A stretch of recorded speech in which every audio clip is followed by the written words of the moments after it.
Hello everyone, my name is Grant Pearson, here to bring you news and information from the Stearns County Soil and Water Conservation District Office in Waite Park. This week I want to share some information from a recent NRCS no-till article which was released and tie that information into a recent 4R nutrient management meeting that I attended. The NRCS article is titled Saving Money, Time and Soil, the Economics of No-Tilling.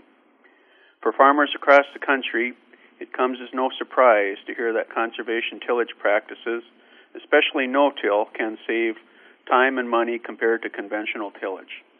The potential benefits of no-till are well documented, from improving soil health to reducing annual fuel and labor investments.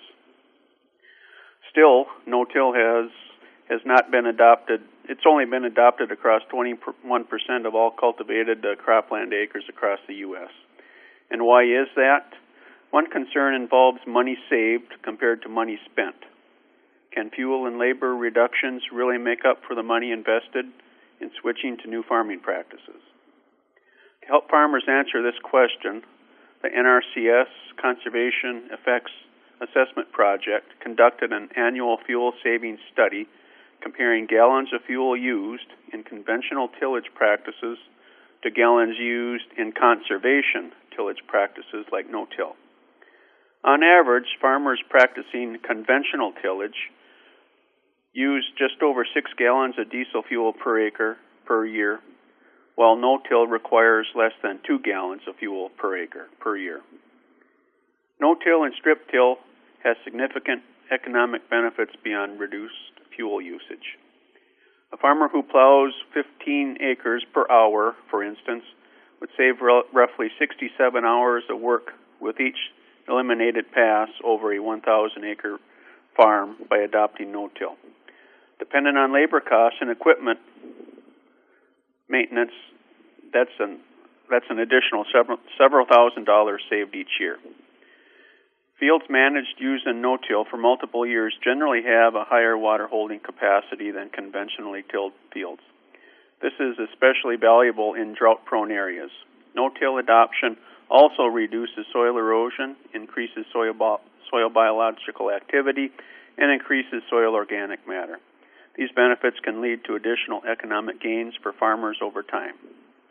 In follow-up to that NRCS article, last week I attended a 4R nutrient management meeting put on by the Minnesota Ag Resources Center at the Farm America site west of Waseca. Dr. Matt Helmers from Iowa State University presented on drainage water quality research results and how various practices perform in relation to the EPA goal of reducing nitrate nitrogen loading by 45% to the Mississippi River and ultimately to the Gulf of Mexico. Dr. Helmer said that the lowest hanging fruit we have to implement no-till in a corn-soybean rotation is to no-till soybeans into corn stalks.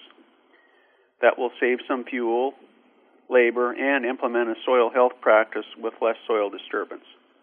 Also, Dr. Helmer shared research data from Iowa indicating that cover crops in combination with 4R nutrient management practices for corn production, like moving from fall to spring commercial nitrogen applications and or side dressing nitrogen fertilizer and using maximum return to nitrogen fertilizer rates, that can also reduce nitrate nitrogen loss via tile and or leaching potentially up to that 45% reduction set forth by EPA.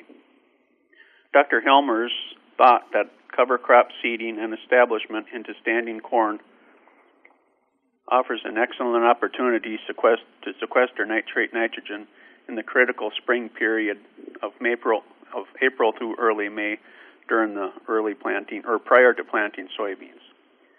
Plus, the cover crop scores more soil health benefits by increasing soil cover and roots in the soil. I just wanted to share that information with you since I thought that it ties some drainage water research results in nicely with soil health practices of no-till and strip-till along with cover crops. And those are practices that we hear much about these days. That is all for this week. Again, my name is Grant Pearson with the Stearns County Soil and Water Conservation District, If you have any questions, please stop by the Waite Park office or call us at 320-251-7800, extension 3. And thank you for listening.